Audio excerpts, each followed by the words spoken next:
Hey, what's going on, everybody up there in YouTube world, YouTube land? I am Real Estate Jay, and today, The View. Yes, The View. I was going to cover it on my last video and with Jason Aldean, and I decided to actually just play the music video, which I'm glad I did. Did absolutely well. It's over 15,000 views, and I did still want to react to The View. I wanted to hear about the Sunny Hostin lady. I think that's how you say her name. I was just telling people on the live, this is not something that I normally watch. I don't watch The View. It's on the channel sometimes when I go into my mom's house. I catch a glimpse and I'm out of there. They're not really talking about anything, really. But let's get to it and let's see what The View is saying about the Jason Aldean song, because they are obviously missing the point. All right, so let me make sure everything's good. Let's go. Track and its music video. There's a lot wrong here with this. This is a man who saw what happens when someone is out of control with their guns. Yes, he's someone. He was out in Vegas, and he saw people get. So I don't understand how he could be that disconnected. How people around him didn't say to him, "Hey, listen, you know what? Maybe there's a better way to do this." While Sarah and Joy focused on the tune's lyrics related to small towns and big cities, Alyssa said she was going to give the country star the benefit of the doubt. This was, to me, something where about half the people in my life see it one way and half the people in my life see it a different way. So I'm trying to, kind of see what are we disconnecting on. She likes the song. Let's be real. She likes the song. She doesn't want to get attacked from the other females on the panel. I bet you that, I don't know her name. I think I'm missing her name, but she likes this song. She probably was like, yo, this is probably not racist. And she's probably she wants to come up with a point so that she doesn't get bashed by Whoopi Goldberg. Because Whoopi Goldberg is a strong, a very opinionated black woman. All right. She's very opinionated. So that could be intimidating to certain people. So that's just my opinion, because Whoopi Goldberg is very opinionated on this panel. But let's see what this lady has to say about the song that I believe she likes, that she's rocking with in her car.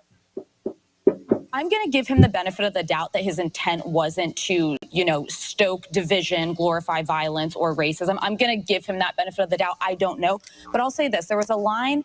So for the many folks who are offended by this, there's a line in it that says, try that in a small town. See how far you make it down the road. Around here, we take care of our own. So for a lot of my friends and family who are legal gun owners in small communities, they're like, yeah, that's what we do if someone breaks into a store. He's talking about the right to defend yourself.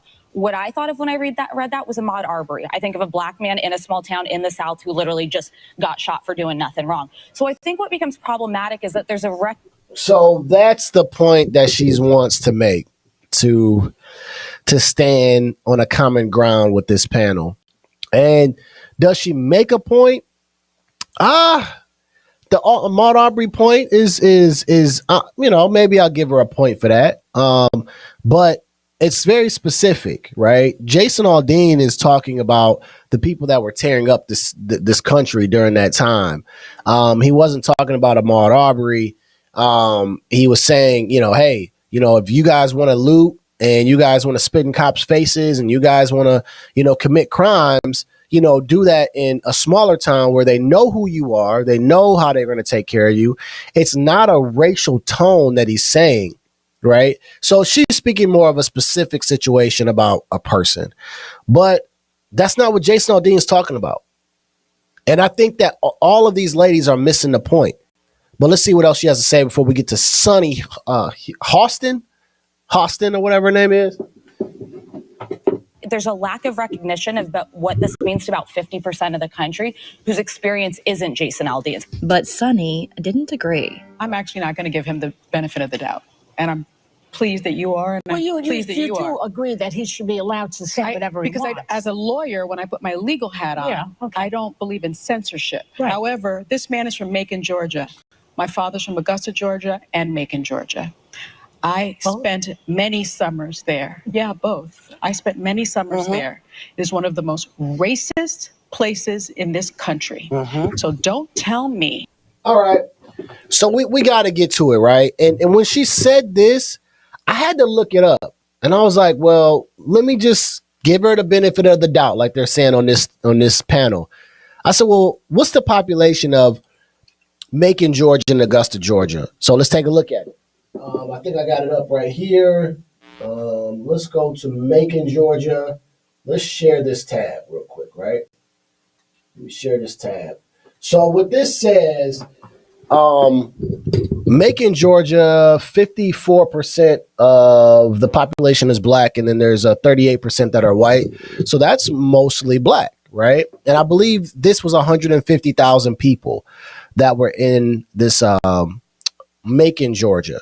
Now let's look at Augusta, Georgia, because I also wanted to give her the benefit of the doubt and say, okay, maybe she's on to something. Maybe it is racist. And then Augusta, Georgia was like 210,000 people.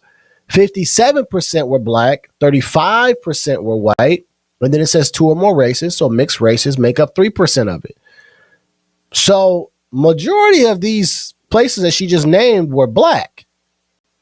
They were black. Now there's white people in there, but I just thought it was pretty interesting that predominantly black areas that she just named, that she said that was racist, that she spent summers in.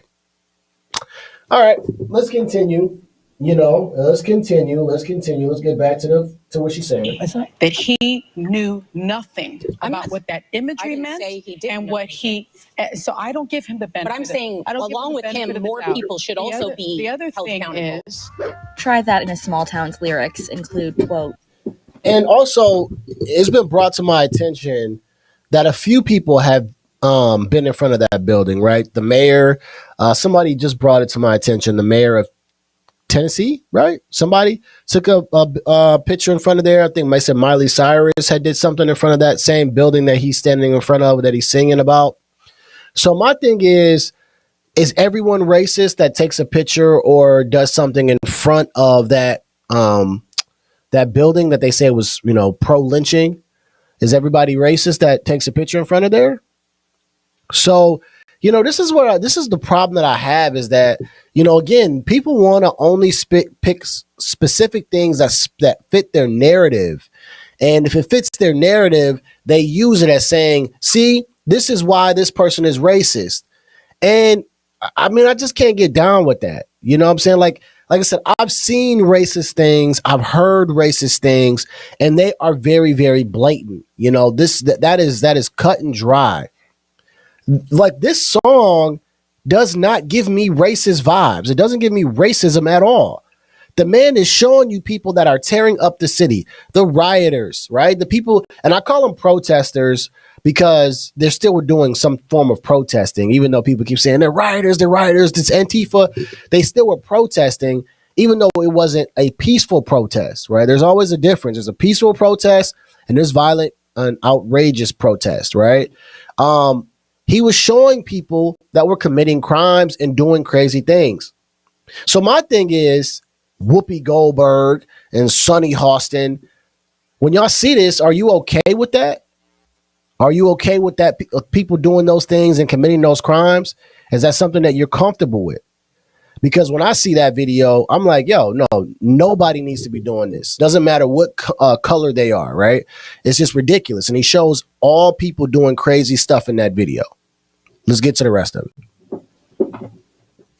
got a gun that my granddad gave me. They say one day they're gonna round up. Well, that might fly in a city. Good luck. Try that in a small town. See how far you make it down the road. You cross that line, it won't take long for you to find out. I recommend you don't. Try that in a small town. The music video features videos of looting, protests, and images of burning the American flag. Jason took to Instagram to respond to the backlash earlier this week, saying that the intention of the song was to refer to the feeling of community and people taking care of their neighbors, quote, regardless of differences of background or beliefs. In the past 24 hours. So we don't like that, right? We don't like the fact that it's about basically just how, a smaller town has basically their community looks after each other. They see each other doing things. They know how to get in touch with people and make sure the stuff doesn't get done to their city. Right. So we're not okay with that. That's wrong. So even when the man comes out and he says hey, this is what the song was about, we still gonna call it racist, right? That's how we're gonna do it. That's what we got. That's what we're gonna call it, right? So even if I come out and I explain to you exactly what I'm doing and what it was, you're still gonna call it racist. Got you. Got you, The View. Got it. I have been accused of releasing a pro-lynching song, a song that has been out since May, and was subject to the comparison that I, direct quote, was not too pleased with the nationwide BLM protests. These references are not only meritless, but dangerous. There is not a single lyric in the song that references race or points to it, and there is not a single video clip that isn't real news footage. And while I can try and respect others to have their own interpretation of a song with music, this one goes too far, he wrote, adding, as many pointed out, I was present at Route 91 where so many lost their lives, and our community recently suffered another heartbreaking tragedy. No one, including me, wants to continue to see senseless headlines or families ripped apart. All right, so that's it. I don't know. I just think people want to. I think people just want to make this out of something. Like I said, this is more of a political issue. Like I said in the other video, this has everything to do with just a certain group of people saying that, you know, this is racist, and it's not. You know, the dude is making a song and he's showing you the people that are committing crimes. And my question is, when you see that, are you okay with that? Right? That's a very simple, cut and dry answer. Are you okay with seeing those things in those videos? And are you saying that that's okay to do in America? And if you say yes, then okay, we understand where you stand at, because it doesn't make any sense. Right? And he's making sure that, you know, he's trying. People say it's divisive, and it's not divisive at all. Rather, he's trying to be divisive between, you know, a small town versus a city. I said, no, that's some garbage that you guys are making up. Right? So, you know, at the end of the day, I think it just makes very good sense to listen to the context of the message, what's being said, stop focusing so much on the delivery, how it sounds, and understand what it means. What he just said, his statement, what he just said in there, that long statement, were facts. Okay. And at the end of the day, facts are facts, and emotions can be anything. So at the end of the day, when we deal with the facts, that's what happened. Those people were committing crimes, and it's not patriotic of any sort. So what are we talking about? Doesn't make any sense. Let's just call a spade, call it what it is, but let's not call it racist. All right. At the end of the day, like I say, this is chess, not checkers. And I'm going to see y'all